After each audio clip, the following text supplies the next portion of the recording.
श्री स्वामी समर्थ. शोभाताईंना खूप नवसाने खूप दिवसानंतर मुलगा झाला. ताईचा आनंद गगनात मावत नव्हता. स्वामींचे खूप आभार ताई मानत होत्या, पण त्यांचा हा आनंद फार काळ टिकला नाही. त्यांचं बाळ 6 महिन्याचंच झालं आणि ते एक्सपायर झालं. बाळ जेव्हा एक्सपायर झालं तेव्हा ताईच्या दुःखाला अंत राहिला नाही, पण त्यांनी महाराजांना कधीही ब्लेम दिला नाही. स्वामींना त्या काहीच बोलल्या नाही.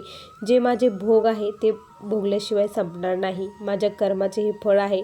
म्हणून ताई पुढे वाटचाल करू लागल्या.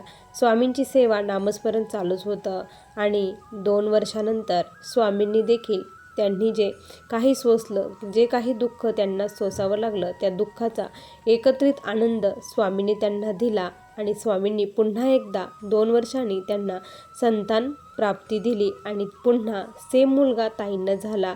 त्यांना स्वामींचा खूप मोठा साक्षात्कार, चमत्कार झाला. जे काही घडतं ते आपल्या चांगल्यासाठीच घडतं असं म्हणावं लागेल, कारण मागच्या जन्मीचे भोगच असतात, ते भोगावे लागतात. असा आलेला हा शोभाताईंचा अनुभव होता. श्री स्वामी समर्थ.